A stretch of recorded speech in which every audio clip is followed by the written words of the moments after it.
KZMB All Zombie Radio.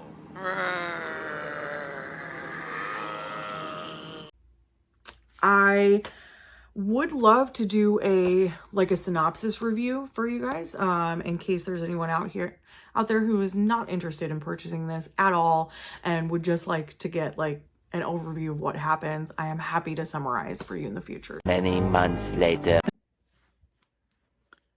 Well, that's awkward. Hey guys, it's your girl Funky Brewster. I guess that's still my intro because I still haven't come up with anything better, even in the last couple months. I'm here today to revisit the Clementine comic book, Book One. But first, we're going to start with the origin. We are going to start with Skybound X issue 1, which one had some great alternative art on the front. I've got a couple different copies of this. It's got the excellent Rick Grimes 2000 comic in it, which is, it's weird and over the top, and I absolutely love it. And towards the back of this book is a comic known as Clementine Lives, which was meant to be a teaser and lead-in into the Clementine Book One by Tilly Walden.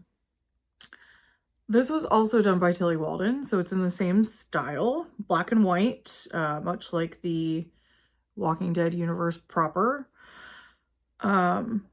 And let's just get right into it. So it opens up on the school where Clementine and AJ live currently, and Clementine is leaving, and she leaves and she gets, out of that camp and into a small building, finds a map. I don't know if it's hidden away by her or if it's something that she's coming upon. But anyway, she finds a map, and she hears a noise outside, and it's a walker. And so she goes to kill it. And then she heads back in, and she's taking a look at these maps, and she finds one for the Appalachian Trail. So we do know that she's going eastern seaboard north, theoretically. She packs up the map. She packs up her backpack. She gets her crutches because she is an amputee now. And she hears a noise at the door, and she's like, again, it's too early for this. It's too early in my trip for this to happen. And so she opens the door, and lo and behold, there is AJ. He's not a baby anymore. He's a little bit bigger. AJ comes at her very accusatory. I knew you were leaving. I'm coming with. And Clementine's like, go back to the school, AJ.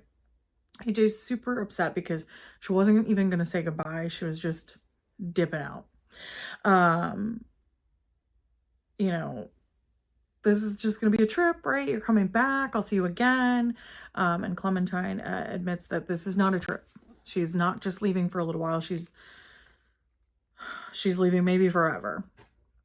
And so AJ is really upset, obviously, warranted, right? And also we as readers are upset because where is this coming from? Why? And he's like, no, you said never go alone. And she's like, I know I did. And he says, you promised.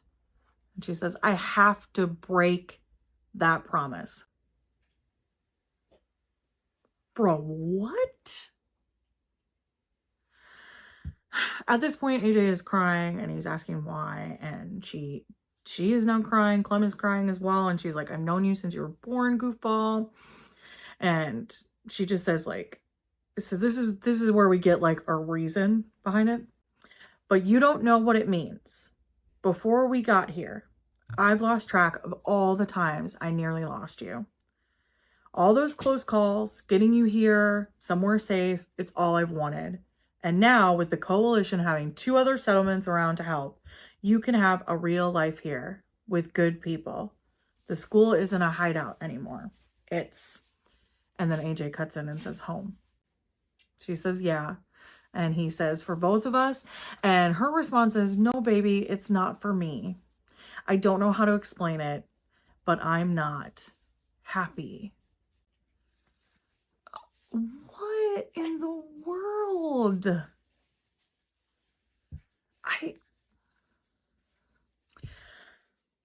And obviously AJ, a child, says to her, I can make you happy, because all he wants is for Clem to stay with him. And she says she loves him, but that she can't do it. And he asks where she's going. And right around this time, a walker is kind of like sneaking up behind Clem, and so he shoots it. So again, AJ, saves her life. There's a real connection between these two characters. And after he asks, where are you going? Clem states, north, I stash a car up on the road. And then comments that the shot that he took at the walker was a good one. And he's like, well, you taught me, so of course it is. And she just kind of comments on how he's grown up. And then you get a panel of him running off back towards the school. And then Clem walking. And then the final panel of Clem coming up on a walker. You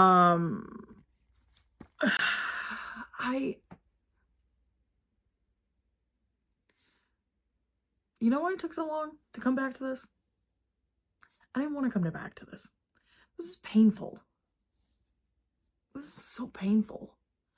I'm not 100% sure why this was the story we were given.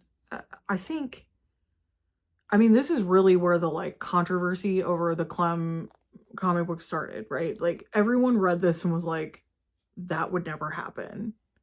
Clem would never leave AJ. There's no flipping way. And yet here we are. This was the book we were given. So